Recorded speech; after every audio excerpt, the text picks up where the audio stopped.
My name is Julien Jomier. I've been involved with CMake for actually quite a long time. We'll see that about 20 years since the inception of CMake. I'm a C++ developer. These days I'm coding a little bit less. I'm also creator of CDash. We discussed a little bit about that. I'm a CMake educator. I've been training, doing CMake courses and training quite a few people around the world on CMake, and I'm advocating also open source and working on several open source projects. I work for a company called Kitware. We are a software development company, and we do open source solutions. We are known for several toolkits, such as VTK, the visualization toolkit, ParaView also, as well as we are the main developer and maintainer of CMake.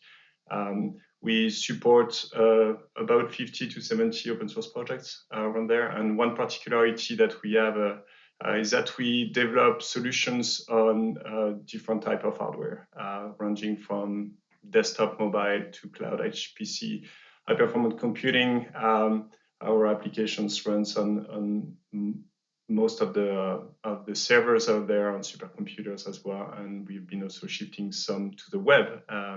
And everything, basically most of our projects rely on CMake these days to be able to compile that. So I don't know what the audience is today, and if some of you are very familiar with CMake, some of you don't know what CMake is. I'm going to try to talk about in general what CMake does and why CMake is the way it is, and then discuss a little bit more about some of the features we've been adding recently that some of you might know or might not know, and pinpoint some of these as well, and give you some also at the end of the talk some ways to learn a little bit more about CMake and how to drive CMake for your project and how it can be beneficial for you.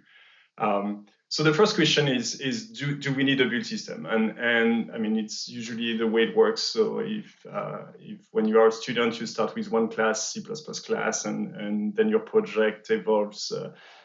So you start with the command line and it's working fine, and you have your compiler, and you invoke your compiler, then your linker potentially, and everything works well.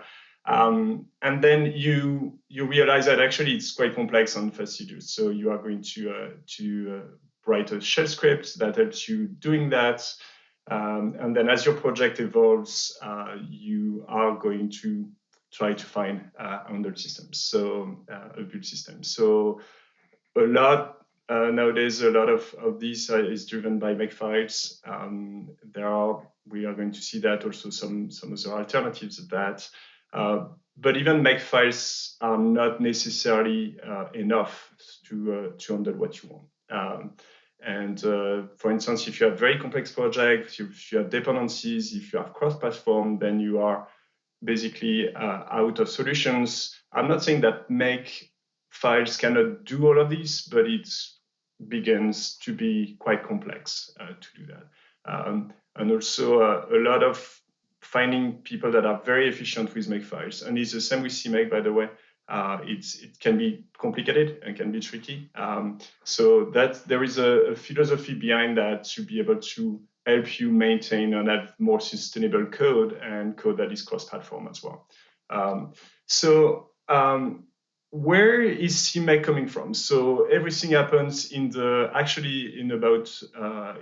year 2000. So in the 90s, there was a project driven by the National Library of Medicine, so a branch of the National Institute of Health in the US, that did the acquisition of CAT scan, magnetic resonance MR, and slices of what they call the Visible Human Project. So the idea was to get data sets for medical research and image processing research, and getting data. So they got someone, they scanned it, and then they also, very controversial, but they sliced his body and took pictures. So that's a picture that you see on your right-hand side.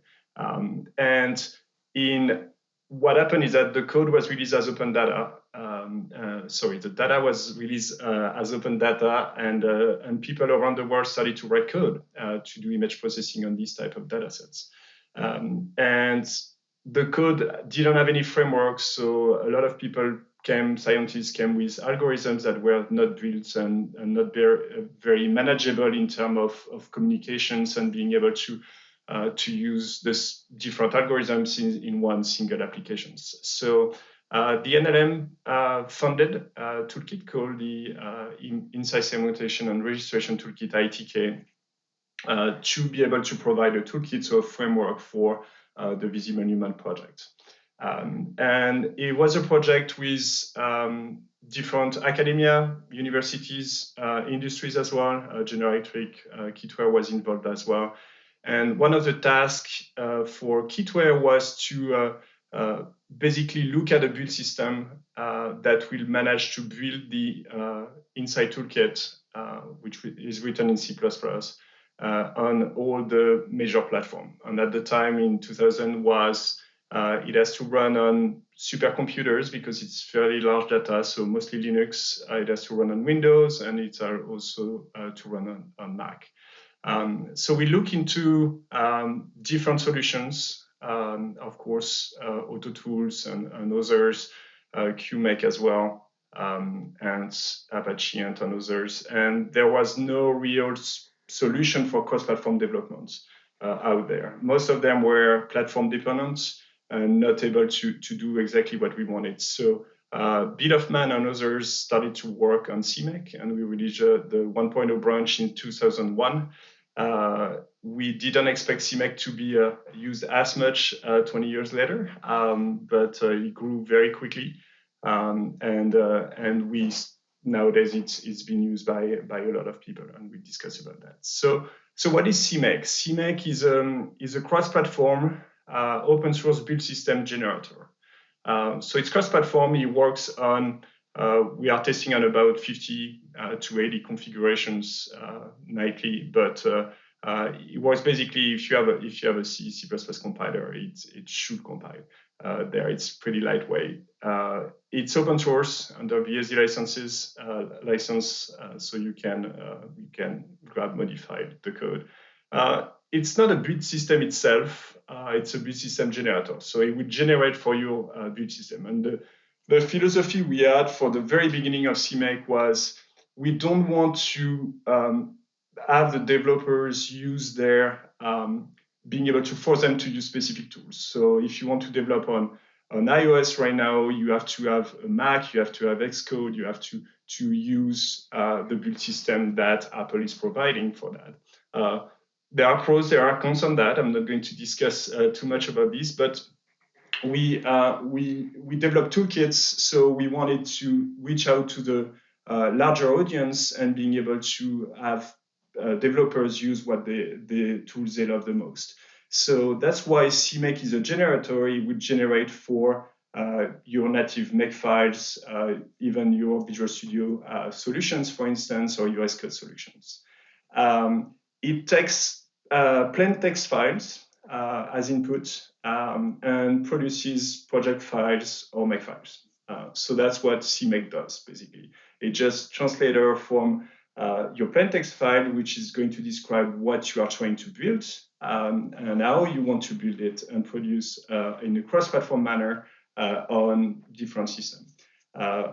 You are responsible, if you are maintaining your CMake code, you are responsible for providing these right files and the right script for CMake to work on. What CMake is going to provide for you, and you are relying on CMake for that, is to do the translation for you automatically and to do that in the most efficient way. So that you cannot really control it unless you are developing CMake itself, which we encourage, by the way. CMake come also, and we discuss a little bit about that a little bit later, about CMake comes with other software development tools, such as CTest and CDash and CPAC for packaging. Some users of CMake don't realize that, but you get these tools, I'm going to say for free, and then you can use it for that. The aim that we have for CMake was to change, basically give the portability that, if I can take an analogy of what Boost was has been doing is trying to get this portability of C++ cross-platform way to similar to what is available in Java, Python, and C#. We wanted CMake to give that portability of C++ as well. So basically, you can compile once and run everywhere for these interpreted languages, and being able to do that with C++, where you can compile easily everywhere. So basically, have one tool and files you compile on all the platforms, and the idea was not also to limit to small libraries necessarily, but we wanted to be able to grab a lot of packages and managing that. That's something also we are still working on. For that, we discussed a little bit about that as well. But this is something that is important. And the main idea of CMake, we wanted to keep it as a very lightweight tool, so that everyone can potentially compile it itself and run it on any system. So if you have a Raspberry Pi, for instance, today you can compile CMake on Raspberry Pi if you want to, and it should work.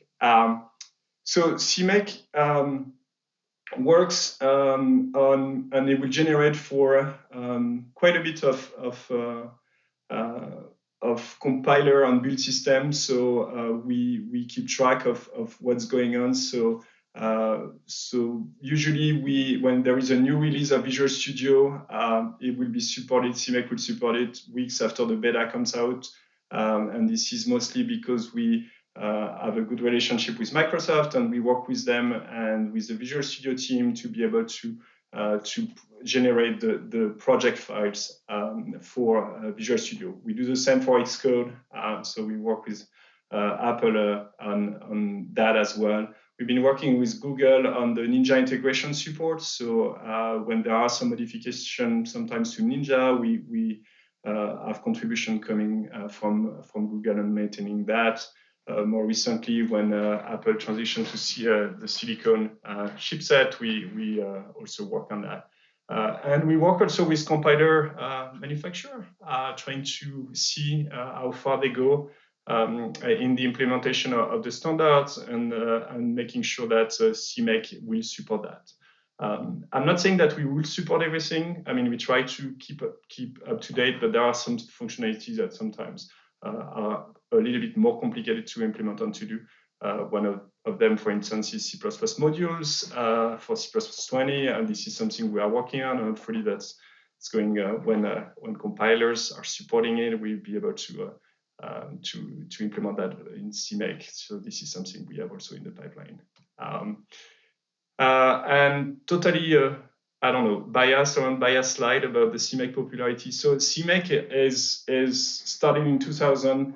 What happened is that in 2006, KDE, so the K-Desktop environment, decided to move from AutoConf to CMake, and that has brought CMake to the developer community quite a bit. And in 2016, 15, 16, Microsoft Visual Studio started to integrate CMake with Visual Studio, and also CMake and others started to transition. And now, if some of you are using Qt is transitioning to using CMake instead of CMake internally, and they will probably deprecate at some point CMake in favor of CMake. And CMake is about 53% of popular build tool out there. So, which we see as a good sign. It means also that the community is adding more to CMake, which is great. And we are trying to encourage that and provide the best tool that we can, obviously. And some also job openings, we tested that on companies. Quite a bit of companies are actually using CMake for their build system today. One thing I want to mention is that CMake is definitely a community effort. So it's not, even if there are some developers at Kitware that are contributing quite a lot, it's been what we think is a huge success when others are writing books or doing tutorials on YouTube and others, or even at conferences doing presentation. We think it's a great way to disseminate the knowledge about CMake and have developer write better CMake code and more efficient CMake code. So I want to notify that. So as I was saying, CMake has been growing quite quickly. The comparison here with auto tools might be a little bit unfair, I would say.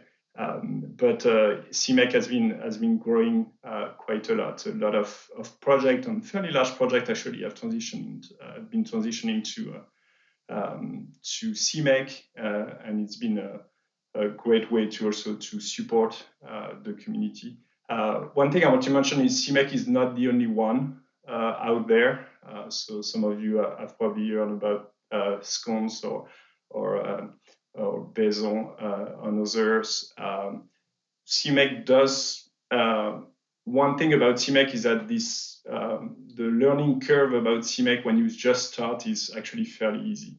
And then what we are trying to do is to teach, because when your project becomes more and more complex, there are things that you can potentially do wrong with CMake or not as efficient as possible. So that's something we are trying to improve on, making sure that we are doing fairly, trying to teach the community that. Also, CMake is a language, so it's evolving, like C++ is evolving. So there are things that are going in the right directions and making things very, I should say, easier to manage and easier to do that they were 10 years ago. And the idea is to improve that with the community to make sure that we aim for that. So that's the main idea. It's community driven. We're going to talk a little bit about cross-compilation. For instance, when you compile on devices, this has been brought because users of CMake needs, some companies and some users are doing quite a bit of cross-compilation, so we try to improve that as well and doing with that. So that was a very short introduction about CMake and how it came to be. Several questions we have sometimes is why CMake is its own language and we are not relying on Python like Escon is doing and things like that. It's still debatable.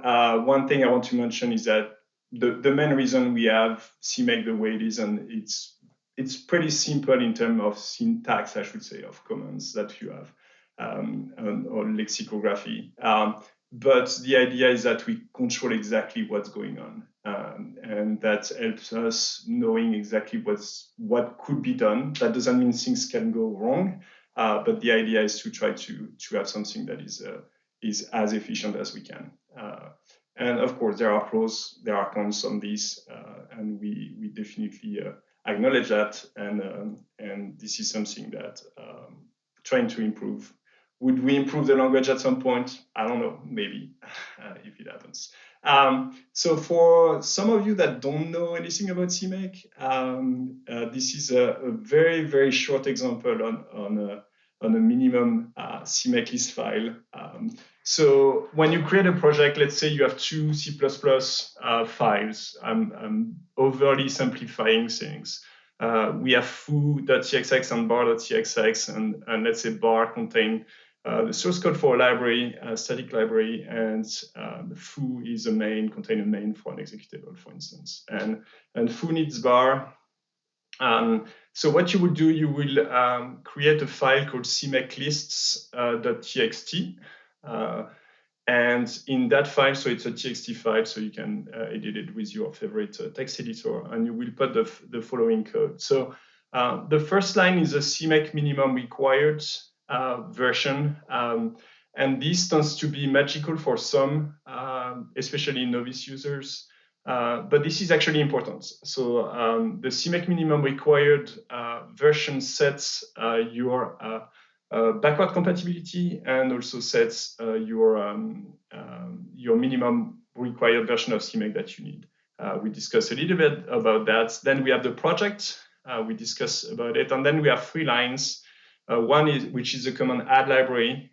So we are going to create a library called bar, which is a static library, and we put the list of source code. I only have one file here, which is bar.txx. And it will create the library bar. there. So you will notice that the language is actually in CMake is actually fairly simple for some of you that haven't, that if you have never seen CMake list file. It's basically the only thing you have commands. So the commands here are add library, add executable, target link libraries, and then there are parentheses, and we put arguments there. And this is where it gets a little bit tricky, is because the language is so simple that we are going to put sometimes quite a bit of arguments in between these parentheses. There is no parent in CMake, so we don't return anything. You can add variables, and you can set get variables, but you don't have operands. And also everything we write is our strings. So all the variables are considered strings. There is no type in CMake. So that makes the language also very simple in that sense. So the 3 lines we have here, the add library will create a library bar static. The add executable will create an executable named foo. So if you are on a Windows system, it will put the extension exe for you. If you're on Linux, it will not. If you are on Mac, it will do what's necessary for your platform, because CMake will know what to do there. And the target link libraries, you might, if some of you have written CMake code, you might have seen that. So here we are just saying that foo links with bar. And I'm not going to go into details, but if you want to look at this private keyword that we have here, that means that there is no propagation of the target bar for foo. And we don't have time to discuss about that, but if you're interested, I can point you to some documentation and things about this. So the CMake minimum required, I was saying, is often confusing for new developers, and they usually copy paste. And the version that you put also is also a lot of developers will put the version they have, or just copy paste from what they find somewhere on the web, or if they have in their company. You can see sometimes I've seen like 2.8, which is very, very old version of CMake. You need to think a little bit about that. So the first thing is that which required versions you need for CMake, meaning that to run that code, if you are using commands that are only in version 3.15, for instance, you need to put the minimum required to 3.15, but also it will set the backward compatibility. So don't put a version to 2.0, for instance, and if you are using 3.22, because it will set or try to set the backward compatibility to 2.0, which is not necessarily what you want. So word of caution, if you're if some of you are writing some CMake code, just choose this versioning correctly and try to at least think about it and see what you want to do with that. Again, treat CMake as source code. So that means if you test it, and you should be able to do that. One way also to do that is if you know that everyone in the company is using the same, for instance, is using the same version of CMake because you have IT requirements, you can put that version here. That would help some. In the second line we had was the project comment. So that should come after the CMake minimum required, and basically will set the version of your project. So we see that when we talk a little bit about packaging, we'll set the description. Honestly, not a lot of project uses the description, but you can do that. And more importantly, it sets the languages. So a lot of the time, again, when you copy paste from CMake code, if they have been written some time ago, you would just have a project and set the name of the project. And that also would set, by the way, the name of the Visual Studio solution or Xcode solutions and other solutions when you put that. And that's it. And they don't specify the language. By default, if you don't specify the languages in CMake is going to assume that you will have C and C++ in your source code, which, by the way, is often, well, sometimes not the case. So I would recommend to specify the languages that you have. If you know that you only needed C++, you can just put languages, CXX, and CMake is going to just looking for C++ compiler and the toolchain that is able to build C++. So I would encourage you to specify the languages unless you know what you are doing and you need C and C++. So that's also something that you might want to look at. If along the way in your project you need, I don't know, you need like CUDA or assembly, you can add that either by creating a new project command that's allowed, or by specifying with enable language, you can just specify that. CMake also supports ways to specify version of the language. So mostly for C++ with the C++ standard. So and to do that, you use the command set. So the command set allows you to set a variable in CMake. So most of the uppercase variables that start with CMake are internal variables to CMake. So here, for instance, we set the variable CMake CXX standard to 11. So that means we want, if our compiler supports it, we want to force that compiler to enable the C++ standard for that. And you will see from the command line, and it's adding the -std GNU +11. You can also control a little bit more finer way, I would say, which specific extension, compiler specific extension, you should be enabled with the variable CMake CXX extension. If you look at the documentation in CMake, it will tell you which ones are available or enabled for that. And it will allow you to do that. So CMake, I mean, it's a fairly simple language, and you will see even the if and if are a little bit strange in the sense that they are command themselves. So if is a command and if is a command, you will see with the parentheses. And for instance, you can do if a variable is true, then you will go into that scope and you will do what you want. And we have logical operator there, matches regular expression. You can check if a target exists, if a file exists, if variables are less than others, and so on. So you can control a little bit the flow that you want. One example, for instance, is you want to let your user decide or developer decide if they want to build a documentation. So for that, you might set a variable called build documentation. If the user wants to enable the documentation, that you are going to parse the CMake code and down the tree of your source code and being able to generate the documentation. We have loops as well. So that's something I want to point attention to, because we added actually quite a long time ago, but it's not very popular, at least from what I've seen. We added the notion of in items and in lists here. So I want, before in CMake, it was only in items. So if you don't specify anything, if you do a for each f ABC, CMake is going to assume that ABC is a list of items. So you might do the mistake once where instead of passing ABC, you will pass a variable there. And if you don't dereference that variable, it's going to fail. Basically, it's going to iterate through one item, which is the name of that variable, which is not going to work. So to make it more explicit, we added in items and in list. I will recommend.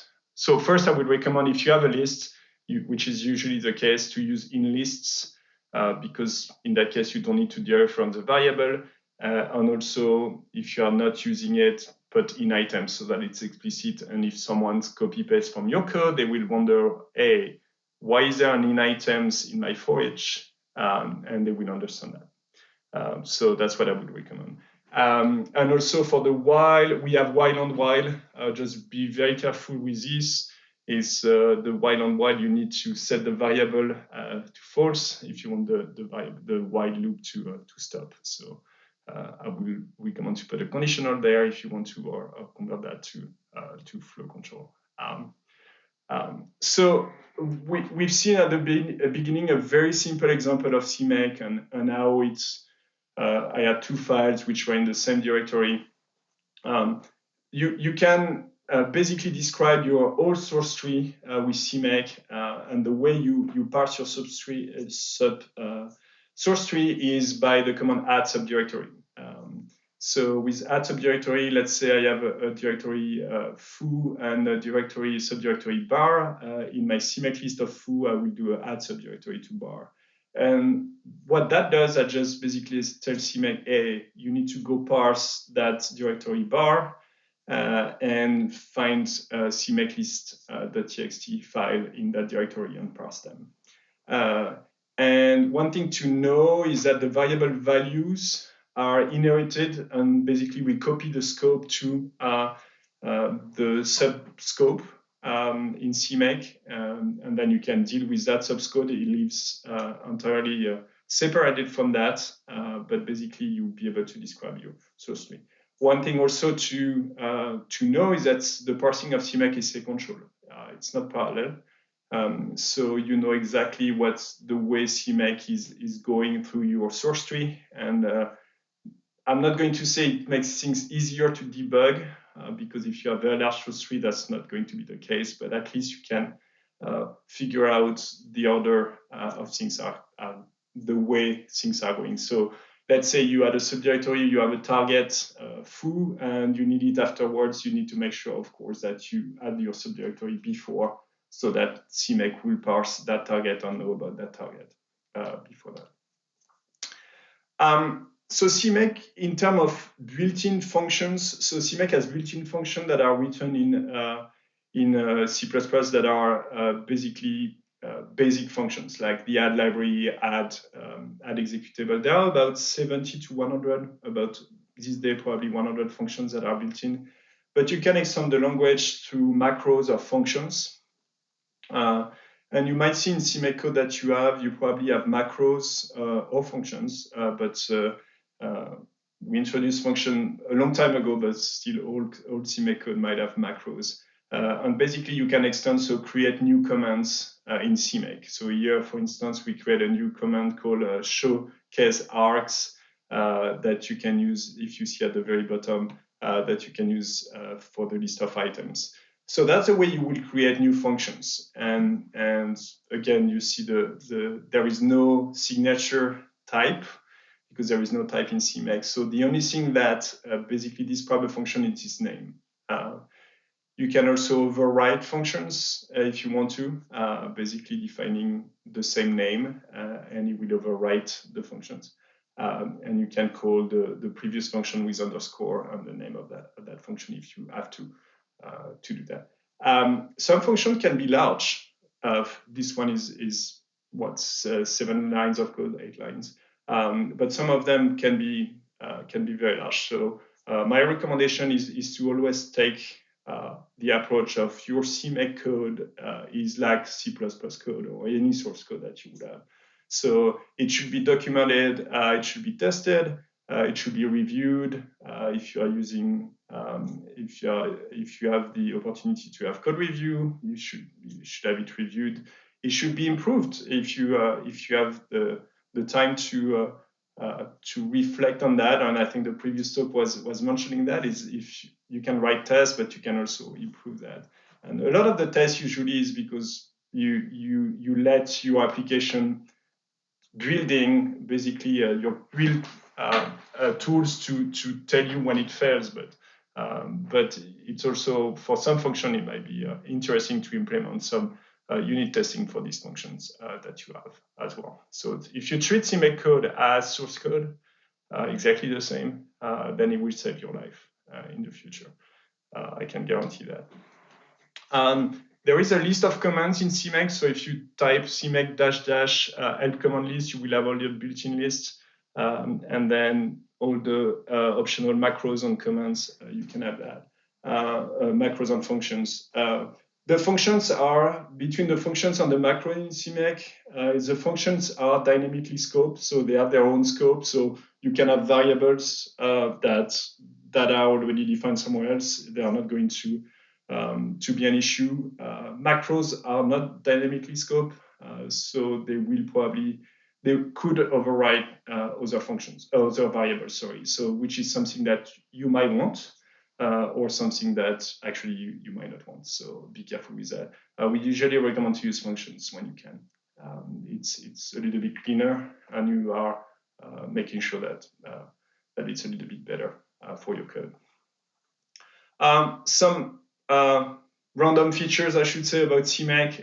It's some of the not main functions features, but some of the features. So CMake will do automatic dependency generation. So if you have a target that depends on another target, CMake will make sure that the build order is correct. Because we have this dependency generation. And by the way, you specify when you write these CMake list files, you specify the dependency generation or the dependencies between your targets, for instance. CMake will support parallel builds. So because we know everything about the dependency tree, we are able to communicate that to the build tools and tell the build tools, hey, you can build that in parallel. And some build tools realize that by themselves, by the way. CMake support out of source builds, so you can build out of the source, as it says. CMake is one of the, well, nowadays it's not necessary to work, but it was one of the first one to do system introspection. So with CMake, you can do try compile and try run, which are commands. So for instance, if you want to test, if you have an header file, you can ask CMake to actually compile a small code that will check if that header file, when you include it, it works. So it will rely on your compiler for that. So instead of waiting build time to realize that it doesn't work, you can use that. And the main reason is not to test if you have that header file, but if you don't have that header file, it's to do something else. So maybe you want to compile it to compile the library itself, or you want to do something else. So the try compile, try run can help you with that. The try run is if you want to run executable to, for instance, to inspect the hardware. You want to know if you have an NVIDIA graphic card, for instance, in your system before running tests. You can run a try run, and CMake can let you know if you have an NVIDIA graphic card. CMake support also advanced RPath handling and support cross compilation. I will not go on cross compilation. I mean compilation on specific devices and via toolchains. So that's something that I won't go into too much detail for that. There are some tutorials out there how to write toolchains for cross compilation and how to do cross compilation, but that's something that CMake can do as well. Some of CMake tips I wanted to give you is the first one. I already talked about this, is really treat CMake as code. So if you do that, if you make sure that actually there is one other pair of eyes that is looking at your CMake code, that's probably good. Targets, if you have, so targets are something that is going to be generated, so library and executable or something else. Documentation, for instance. Targets are your friends. So in CMake, if you have a target, basically you can do a lot. You can set properties.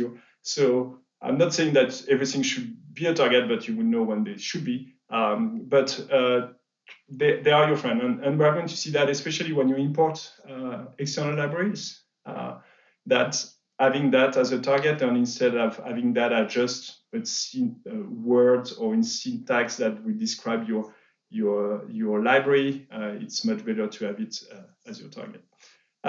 You should try to export your interfaces, and we discussed about that. And the last one is you should upgrade your version of CMake when you can. I know that sometimes people are afraid to upgrade a version of CMake. Usually, CMake is fairly backward compatible. I'm not saying that we haven't seen regressions that would be lying, but CMake is fairly stable, and usually because we do improvements to the language, I would recommend to not wait 10 years to upgrade to a new version of CMake.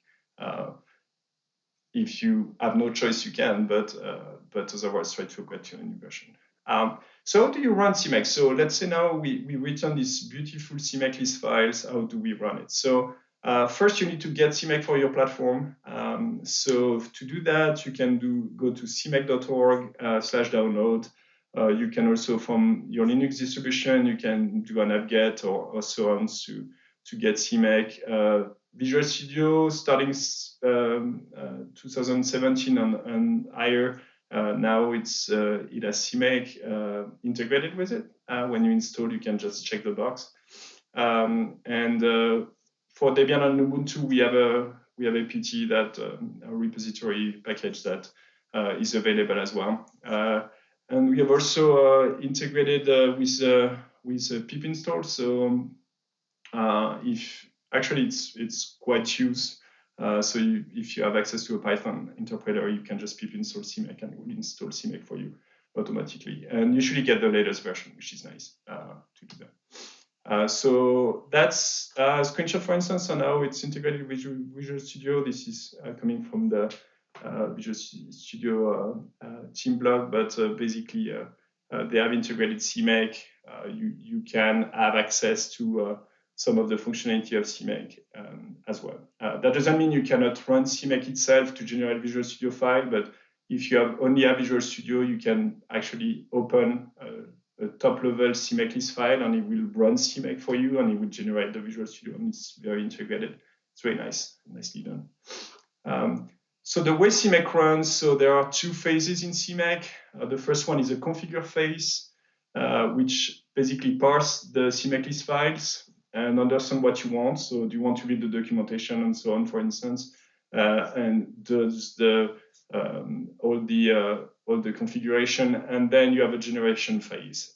So where CMake is going to delegate everything to the generators and making sure that it writes out for the build system that you want. Make file, ninja files, and so on. You have three ways to run CMake. So we have a CMake GUI, which is a cute GUI, so mostly cross-platform, to be able to basically have a user interface for running CMake. If you don't have access to an X terminal, an X server, you can run CCMake, which is a terminal CLI. Otherwise, you can run remade from CMake from non-interactive command line. What I've seen is that sometimes users or developers don't know about CCMake or CMake GUI, so they start with CMake and they start passing with -d a lot of variables to the command line, and then they realize it's too much, so they write Python script or shell script or TCL, TK script or whatever. I've seen all, I think, C# as well. And at the end, they end up redesigning a CMake tool, a CMake GUI tool. So I would recommend, if you can, which is okay, by the way, but most of the time the CMake GUI will do the work for you. And it works actually pretty well for that. So it depends on your system as well and things like that. So I'm going to pass quickly on these, but basically CMake is going to read your CMake cache if you have one, and then it's going to the centerpiece is the configuration script, configuration phase, and then it would generate to your native build system. So the way it works, if is starting, basically you will run CMake. So if you run it from the command line, you will run CMake. And then CMake is going to find if you have a proper compiler, C, C++, and then you can even call CMake --build if you want to build, or you just type make or your favorite build tool, and then it will generate it, and CTest will discuss a little bit about that. One thing I want to mention is that starting CMake 3.19, so today we are 3.22, but available since CMake 3.19. We work actually with Microsoft to develop this CMake presets. So that's something that could be interesting in some of you are using CMake. What's happening is that, well, for Visual Studio, but also for other cases, you might have different compilers and might want to test your code or build part of your code on different compilers. And to do that, most of the time, you will have to either do a separate virtual environment or exporting your CXX or C with a shell script that pre-configure, and then you call CMake. So to avoid that, now we did what we call presets. So you can have a CMake presets.json in your source code that will define all the presets. So here, for instance, we have preset base, and we have Clang 9 and GCC 5 that inherits from base, both of them, that are defining the environments. And the environment variable, you can specify what you need there. And also you can specify if you have configuration there, you can specify them there also. And you can also have custom presets if you want to override that as well. And the way you will run it, so from the GUI, if you are using 3.19, you will have a preset in the GUI. And if you are using from the command line, you can do a -- list -presets, and it will list the presets. And to run it, you will just do a -- presets and specify the name of the presets. And it will allow you to run CMake with that environment. So it's very nice if you have multiple configurations. Sometimes we use it, for instance, where we want to do some presets for specifically like for debug, for our testing, and some presets for our deployment phase. You can specify it here. It works fairly well, and we are probably going to keep improving that as developers are using more of that. So I wanted to stop here for running CMake and the basics. I didn't cover everything about CMake, but a little bit like touch a little bit on the language and some of the new functionality.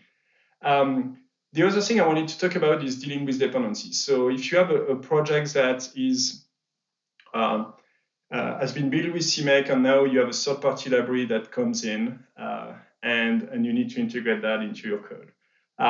So the question is, first, is that library built with CMake?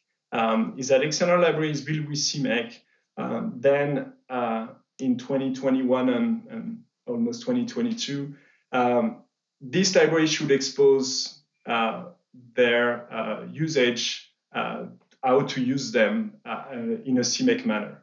If they don't, I would recommend to go to the creator of that library, for instance, and ask them to export correctly their configurations. So that's the case where you are in a good relationship, I would say, with that creator of that library. But sometimes also these libraries are not built with CMake. So in that case, you are a little bit out of luck. What you can do is either what we call CMakeify that library, which could be painful, or you can do import basically that library, and again, import the target of that library. And the way we do it, we have a command called find_package in CMake. So here, for instance, we have find package PNG, where we're going to find the package PNG. PNG can include executable, header files, libraries, we don't know. So if PNG expose is built with CMake and expose themselves, then you can point it to the install directory, and you can point it to the build directory, and CMake should figure things out.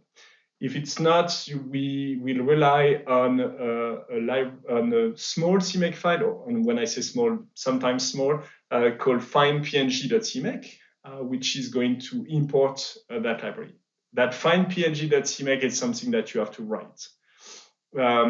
CMake provides, we have about 150 modules in CMake, and I discussed a little bit about that, that are integrated in CMake, so you can include the packages. But that's something you need to be a little bit careful with this.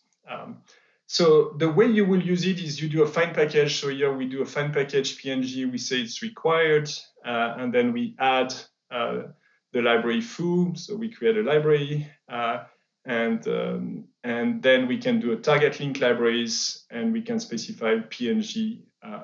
Here we do PNG : PNG to make sure that it's an imported target, but otherwise we can treat it as a library, and it should work. The find package should work, and the idea is that it should work in all the following cases. It should work when the package is built from source with CMake. It should work when the package is installed, and it should work also when the package is not built with CMake. So what we usually we see is that package built with CMake works well, but people forget to export correctly when the package is installed, because you need to do a little bit more work for that. So that's something I will encourage you to test if you can, to make sure the configuration is exported correctly when you install your library or your application. And when the package is not built with CMake, that's where it's an issue. So as I was saying, is that CMake provides over 150 modules. You can add the list with CMake --help module -list and look at them. And the main question we have is how do we maintain these modules? So over the years, we've been trusting the developer of these libraries to provide the modules. And it's not sustainable because the library evolves. They are not maintained anymore by CMake. So that's why we changed a little bit. And what modern CMake is basically this library. The developer developing this library should provide the right CMake list files, CMake export files, sorry, for that. So now we don't integrate 5 modules anymore. We maintain the one that is, but we really encourage the developer of the libraries to provide, as part of their library, how to use them with CMake. And that's the right way to do it. So how do you do that? I'm going to give you a small example. So that's when it's fairly easy. When you have more complex library with dependencies, it gets a little bit tricky, but it's still doable. So basically, you can create generated import packages or import targets. So let's say here we have a library Parasites, which is a static library. We are going to install that target with the install command. And you will see the keyword export here, where we export all the targets known by CMake. That means that another library that needs to use, or executable or target that needs to use Parasite here will be able to use it by telling CMake, go find that package called tree, and then I'll be able to load these 3 targets, dash targets, and being able to load that. So basically what the install is going to do is generate, you can see the place we put it is in lib CMake, the name of the package and the name of the package dash targets.cmake, and that's, if you look at that file, that's generating imported targets for you automatically. So that's what you should do. If you are developing a library that should be used by others and you are using CMake, you should be generating these installed rules so that CMake will generate the imported targets. I'm not saying it's easy to do, but that's something. I mean, depending on the complexity again of the project. But if you have a project that you should be able to do it. Qt does it. Other large projects do it, so it should be not easily but doable.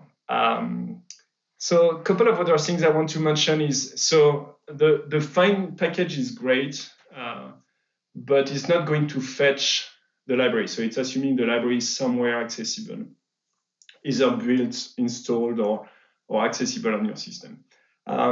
We have a couple of ways in CMake to actually bring target from sources or bring targets, even if they are built.